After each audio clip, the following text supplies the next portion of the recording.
नमस्कार दोस्तों, मैं शांतनु गोयल अपने चैनल ई जीनियस एजुकेयर के माध्यम से आप सभी का हार्दिक स्वागत करता हूं। दोस्तों, हमारे प्रीवियस वीडियो में हमको काफ़ी लाइक्स और कमेंट्स आए थे। हमारे कुछ सब्सक्राइबर्स ने हमें डिफरेंट टॉपिक्स एंड सब्जेक्ट्स पे वीडियो बनाने के लिए सजेस्ट भी किया था। कुछ हमारे सब्सक्राइबर ने हमें GST, income tax, share market, तो कुछ ने पीएफएमएस पोर्टल, जैम पोर्टल, तो कुछ ने हमें सोशियो इकोनॉमिक इश्यूज़ पर या करंट अफेयर वगैरह पे हमें कंटेंट्स बनाने के लिए सजेस्ट किया था। दोस्तों, तो उसी के क्रम में आज हम अपनी एक वीडियो टैक्सेशन पर आज बना करके आपके सामने प्रस्तुत कर रहे हैं। आशा है कि वीडियो आपको इन्फॉर्मेटिव भी लगेगी, और अगर आपको ये वीडियो हमारी इन्फॉर्मेटिव लगी तो हमारे चैनल को लाइक और सब्सक्राइब जरूर कर दें, ताकि हम अपनी बराबर नई वीडियो को लगातार आपको अपडेट्स देते रहें।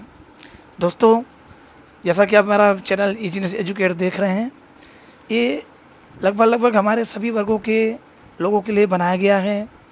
इसमें से हम आपको एजुकेशनल वीडियो भी बना के देंगे, जनरल पब्लिक के लिए भी हम यहाँ वीडियो बना के देंगे। तो आज उसी क्रम में पहले हम आपको टैक्सेशन से संबंधित कुछ बेसिक जानकारियाँ देना चाह रहे हैं। तो चलिए वीडियो स्टार्ट करते हैं।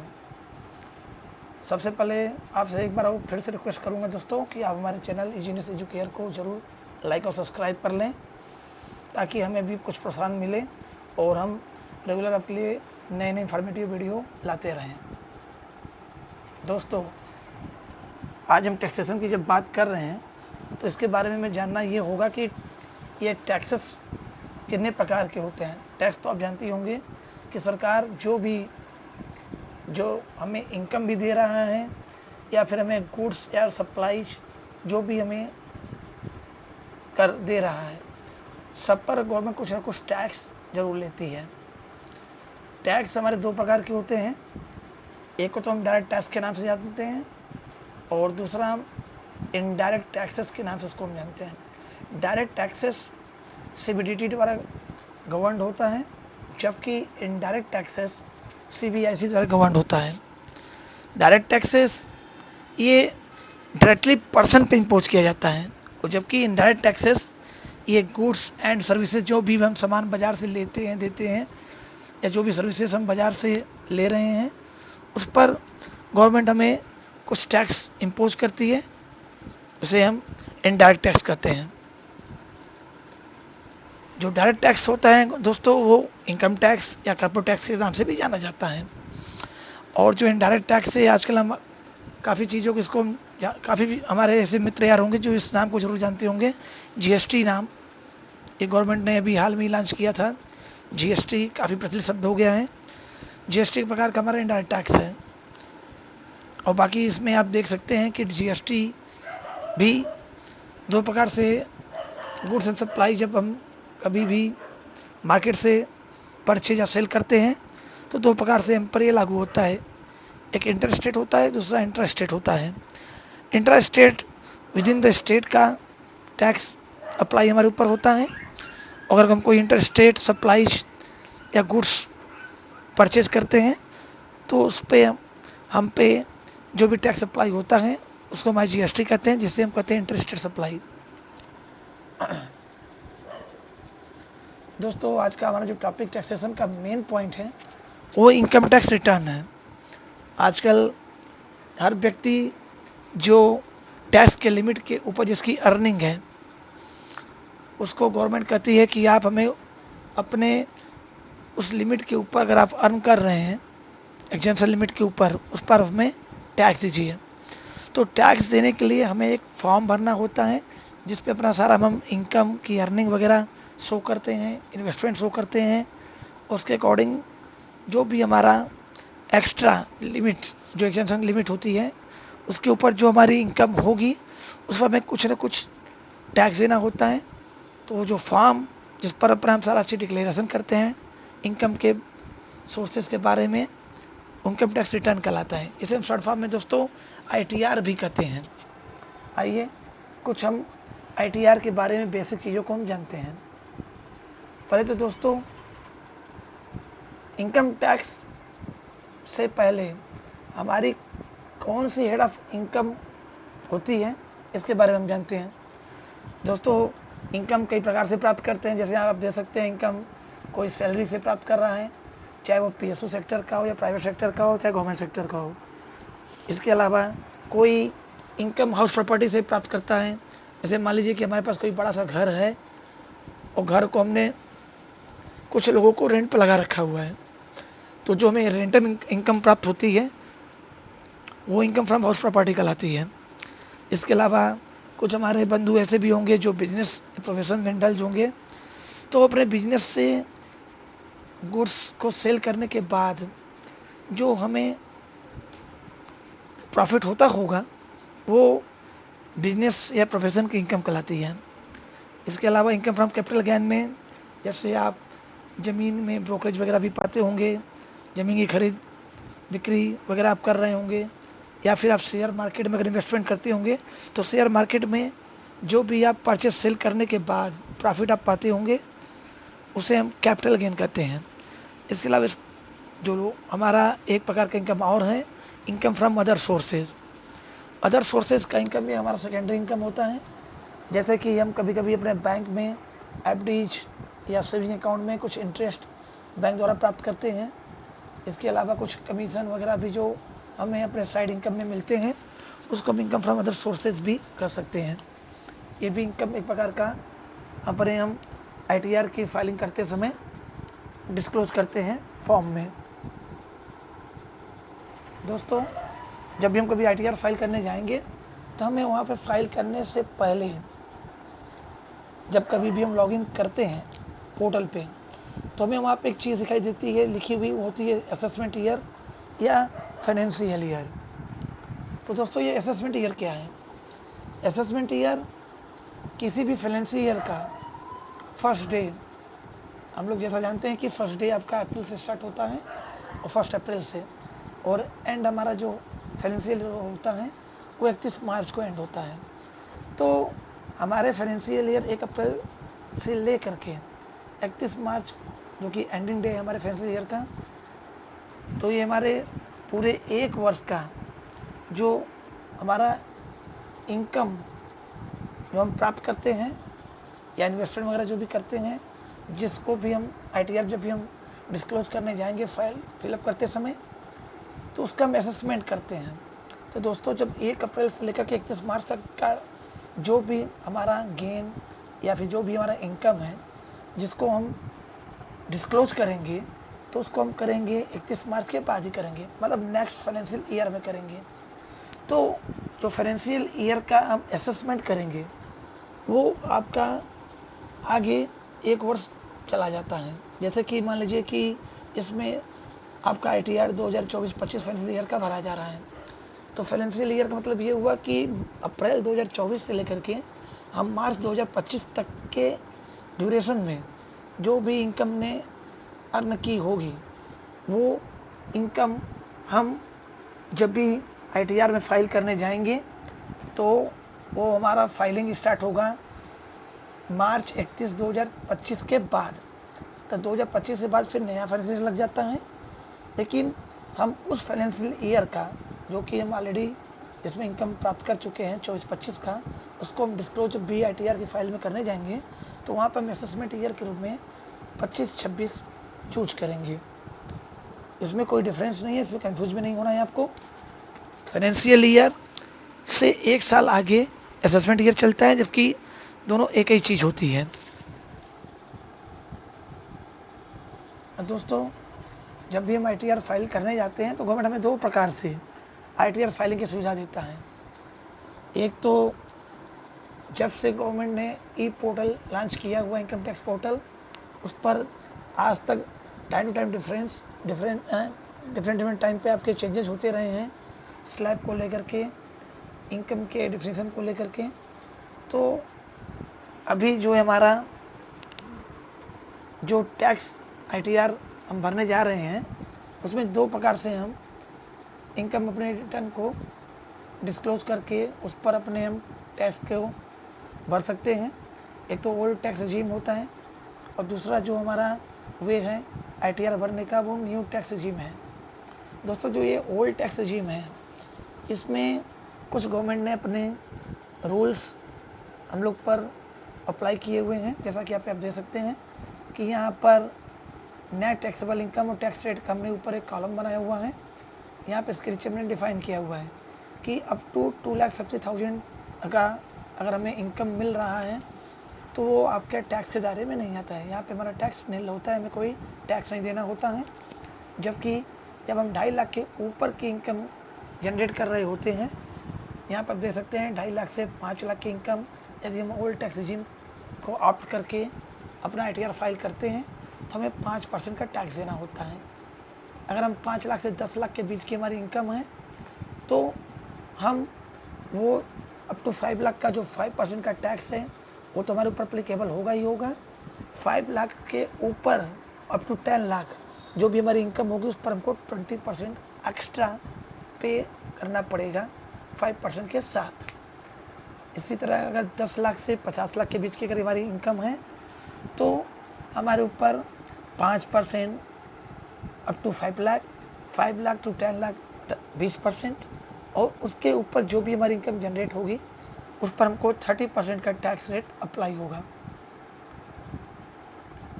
इसके बाद दोस्तों अगर मान लीजिए कि अगर कोई व्यक्ति हम में से कोई सैलरी से इनकम कर रहा है, कोई बिजनेस प्रोफेसर से कर रहा है, कोई कैपिटल गेन से कर रहा है, तो यहाँ एक चीज़ आपके यहाँ पे टेबल में लिखी आप देख रहे standard direction under section 16A।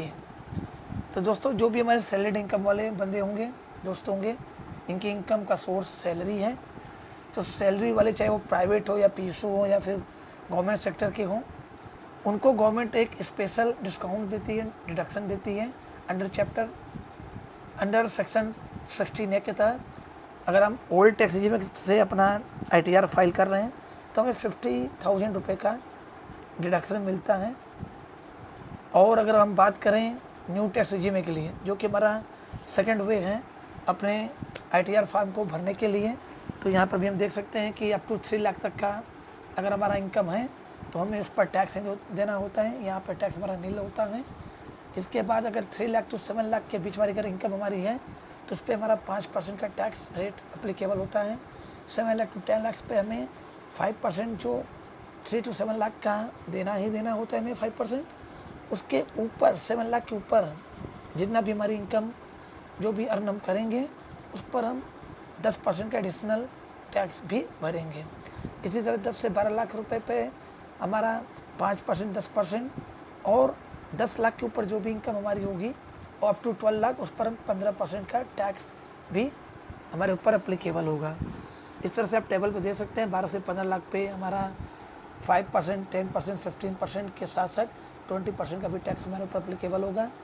और यदि कोई हमारा मित्र जो 15 लाख से 50 लाख के बीच की इनकम जनरेट कर रहा है और वो न्यू टैक्स रिजीम के थ्रू अपना ITR फाइल कर रहा हो तो उसके ऊपर 5%, 10%, 50%, 20% के साथ साथ 30% का भी टैक्स रेट अप्लीकेबल होगा। और यहाँ पे एक खास बात ये भी है दोस्तों कि यहाँ पर स्टैंडर्ड डिडक्शन थोड़ा सा हमारा और हमें ज़्यादा मिल जाता है न्यू टैक्स रिजीम में। ओल्ड टैक्स रिजीम में हमने जो बात की थी कि हमारा जो स्टैंडर्ड डिडक्शन है वो 50,000 रुपये है, लेकिन अगर हम अपना ITR स्टैंडर्ड डिडक्शन अगर हम न्यू टैक्स रिजीम से अगर भरते हैं, ऑप्ट करते हैं, तो हमें स्टैंडर्ड डिडक्शन 75,000 रुपये का पूरा मिलता है। इसके अलावा दोस्तों हम देख सकते हैं यहाँ पे कि स्टैंडर्ड डिडक्शन के अलावा अगर हम ओल्ड टैक्स रिजीम को ऑप्ट करते हैं, अपना ITR ओल्ड टैक्स रिजीम से अगर हम भरते हैं, तो वहाँ पे गवर्नमेंट ने कई सारे डिडक्शन बना के रखे हुए हैं जिस पर मैं इन्वेस्टमेंट अगर करके हम अपना रिस्पेक्टिव डिडक्शन क्लेम कर सकते हैं। यहाँ पे देखिए दोस्तों लिखा हुआ है ATC, ATD, ATG, ATTTA, ATU, ATH, ये सब अलग अलग आपके जो है आपके सेक्शंस हैं जिस पर हम इन्वेस्टमेंट करके अपना डिडक्शन क्लेम कर सकते हैं। जबकि न्यू टैक्स रिजीम में दोस्तों केवल अगर हम सेंट्रल गवर्नमेंट के पेंशन स्कीम में अगर हम इन्वेस्टमेंट किए हुए हैं, जिसे NPS के नाम से भी हम जान सकते हैं, तो उसमें केवल हम जो भी कंट्रीब्यूशन हमारे एम्प्लॉयर द्वारा प्राप्त करते हैं वो अंडर सेक्शन 80 CGT 2 के तहत हम क्लेम कर सकते हैं। और इसमें हमें कोई और भी डिडक्शन नहीं मिलता है। और एक दोस्तों इसमें खास बात नोट कर लीजिए कि लास्ट डेट हमारी जो ITR फाइलिंग की है रेगुलर रिटर्न की अंडर सेक्शन 139(1) के तहत 15 सितंबर 2025 है। हाँ, एक बात और दोस्तों मैं आपको बताना चाहूँगा कि ओल्ड टैक्स रजीम में अप टू 5 लाख जो कि हमें 5% का टैक्स एप्लीकेबल होता है, या फिर न्यू टैक्स रजीम अगर हम ऑप्ट करते हैं तब टू 7 लाख में जो हमें 5% का टैक्स रेट एप्लीकेबल होता है, इस पर गवर्नमेंट हमें एक रिबेट देती है। अंडर सेक्शन 87 है, अप टू 5 लाख अगर ओल्ड टैक्स रजीम में हमारा इनकम अगर है, उसके ऊपर नहीं है, तो जो 5% का जो टैक्स हमारे पर एप्लीकेबल होता है, गवर्नमेंट उस पर हमें एक रिबेट दे देती है, और उस प्रकार से हमारा अप टू 5 लाख का जो टैक्स जो 5% हमारे पर एप्लीकेबल हो रहा है वो भी आपका एग्जेम्प्टेड हो जाता है। इसी तरह न्यू टैक्स रजीम में भी अगर हमारी income 7 lakh up to 7 lakh है, तो जो हमें 5% का टैक्स हमारे पर एप्लीकेबल होता है वो भी गवर्नमेंट कहती है कि आपको हम अंडर सेक्शन 87 है वो भी हम आपको एग्जेम्प्ट कर दे रहे हैं। इस प्रकार से हमारा टैक्स ओल्ड टैक्स रजीम में अप टू 5 लाख और न्यू टैक्स रजीम में up to 7 lakh tax free है। इसके अलावा दोस्तों जब भी हम ITR फाइल करने जाते हैं तो वहाँ पे हमें डिफरेंट ITR के नाम दिखाई देते हैं। ITR 1, ITR 2, ITR 3, ITR 4, 5, 6, 7 इस तरह के कई प्रकार के आपको ITR फार्म आपको वहाँ दिखाई देते हैं। अभी रिसेंटली भी गवर्नमेंट ने केवल 2 प्रकार के ITR फार्म को लॉन्च किया हुआ है पोर्टल पे, जिसे हम भर सकते हैं। इसमें आपका पहला एक ITR है वो ITR 1 जिसे हम सहज के नाम से भी जानते हैं। दोस्तों ये ITR 1 भर कौन सकता है? ये ITR 1 केवल उन पर्सन्स के लिए है जिनकी टोटल इनकम 50 लाख से ज़्यादा नहीं है ड्यूरिंग द फाइनेंशियल ईयर, और जिनकी सोर्स ऑफ इनकम सैलरी है या वन हाउस प्रॉपर्टी से जो रेंटल इनकम प्राप्त कर रहे हैं, या फिर कोई अगर फैमिली पेंशन इनकम प्राप्त कर रहे हैं, या फिर एग्रीकल्चर इनकम अप टू 5000 अगर है। इसके अलावा अदर सोर्स में बैंक इंटरेस्ट FD पे या RD पे या फिर सेविंग अकाउंट पर जो भी आप गेन कर रहे होंगे, इन सब को मिला करके अगर आपकी इनकम 50 लाख से ज़्यादा नहीं है तो आप ITR 1 जिसे हम सहज फार्म भी कहते हैं आप भर सकते हैं। इसकी भी दोस्तों लास्ट डेट 15 सितंबर 2025 है अंडर सेक्शन 139(1) के तहत, इसे हम रेगुलर रिटर्न भी कर सकते हैं। दूसरा दोस्तों यहाँ पर हम देख सकते हैं ITR 4। अब दोस्तों ITR 1 तो अभी हमने आपको बताया कि ये सैलरी क्लास वालों के लिए है। इसके अलावा सैलरी क्लास के अतिरिक्त जिनकी रेंटल इनकम अगर वन हाउस प्रॉपर्टी से अगर वो गेन कर रहे हों, इसके अलावा आपका ये अदर सोर्स इनकम में जैसे कि FD RD वगैरह का जो बैंक इंटरेस्ट वगैरह आप पा रहे हो, या फिर आप अगर यदि कोई पेंशनर हैं और पेंशन इनकम जनरेट कर रहे हों, या फिर पेंशनर की कोई फैमिली पेंशनर हो और फैमिली पेंशन इनकम जनरेट उनका हो रहा हो, तो वो ITR 1 भरेंगे। लेकिन ITR 4 एक दूसरे प्रकार का ITR है, तो आपके इनकम डिपार्टमेंट ने ये दूसरे ITR को इन्होंने लॉन्च किया हुआ है। केवल ये वही पर्सन भर सकते हो जो कि इंडियन रेजिडेंट इंडिविजुअल हों और जिनकी इनकम 50 लाख से ज़्यादा ड्यूरिंग द फाइनेंशियल ना हो। इसके अलावा इनका जो मेन इनकम है उस मेन इनकम का जो सोर्स होगा वो बिजनेस या प्रोफेशन होगा, और जिसकी कंपटीशन हम जो है प्रेजेंटिव बेसिस पर अंडर सेक्शन 44AD, 44ADA या 44AE के थ्रू हम डिस्क्लोज करते हैं। इसके अलावा वो व्यक्ति सैलरीड या पेंशन भी अगर प्राप्त कर रहे होंगे, या वन हाउस प्रॉपर्टी की रेंटल इनकम भी अगर पा रहे होंगे, एग्रीकल्चर इनकम भी पा रहे होंगे, या इसके अलावा अदर सोर्स इनकम भी अगर वो पा रहे होंगे, तो भी उनकी टोटल इनकम 50 लाख से ज़्यादा नहीं होनी चाहिए। बाई ऑल मीन्स जो यहाँ पे हमने यहाँ पे मैटर को जो हमने यहाँ पे डिस्क्लोज किया है, बिजनेस प्रोफेसर इनकम की मेन इनकम होनी चाहिए। इसके बाद इनकी एडिशनल इनकम सैलरी पेंशन भी हो सकती है, हाउस प्रॉपर्टी एग्रीकल्चर इनकम भी हो सकती है, इनकम फ्रॉम अदर सोर्सेज भी हो सकते हैं, विनिंग लॉटरी भी हो सकते हैं, रेस हॉर्सेस में भी जो भी आप विनिंग करेंगे उसमें जो आपकी इनकम जनरेट होगी, ये सारी इनकम भी उसमें आप इंक्लूड करके during the financial year 50 lakh से ज़्यादा नहीं होनी चाहिए। लेकिन दोस्तों आप ये बात जरूर याद रखिएगा कि इसमें जो मेन सोर्स ऑफ इनकम होगा वो बिजनेस या प्रोफेशन होगा, उसके साथ एडिशनल इनकम आपका कुछ भी हो, लेकिन आपका मेन सोर्स ऑफ इनकम में का प्रोफेशन अगर यदि है तो आप ITR 4 मतलब सुगम को फाइल करेंगे। इसकी भी दोस्तों लास्ट डेट 15 सितंबर 2025 से अंडर सेक्शन 139(1) जिसको हम रेगुलर रिटर्न भी कहते हैं। इसके अलावा दोस्तों अभी हमने जो ओल्ड टैक्स रेजिम की बात की थी कि उसमें हम गवर्नमेंट ने विभिन्न प्रकार के रूल्स बनाए हुए हैं, विभिन्न प्रकार के उसमें चैप्टर्स और सेक्शंस बनाए हुए हैं जिसमें इन्वेस्टमेंट करके हम डिडक्शन क्लेम कर सकते हैं।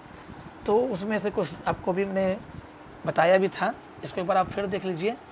सेक्शन आपके 80C हैं, 80CCD है, 80D है, 80DD है, 80DDB है, 80E है और भी आपके कई सेक्शंस हैं जिसमें इन्वेस्टमेंट करके हम अपने इनकम में डिडक्शन को क्लेम कर सकते हैं। जैसे कि यहाँ देख सकते हैं कि दोस्तों 80C है, इसके हमने डिटेल्स ऑफ डिडक्शन किस किस हेड पे हम इन्वेस्टमेंट करके 80C के थ्रू हम डिडक्शन क्लेम कर सकते हैं और उसकी मैक्सिमम अमाउंट की लिमिट क्या होगी ये हमने यहाँ पे टेबल में दिखा दिया है। 80C में दोस्तों हम 1.5 लाख रुपये तक का मैक्सिमम हम इन्वेस्टमेंट करके डिडक्शन अपने इनकम में कर सकते हैं।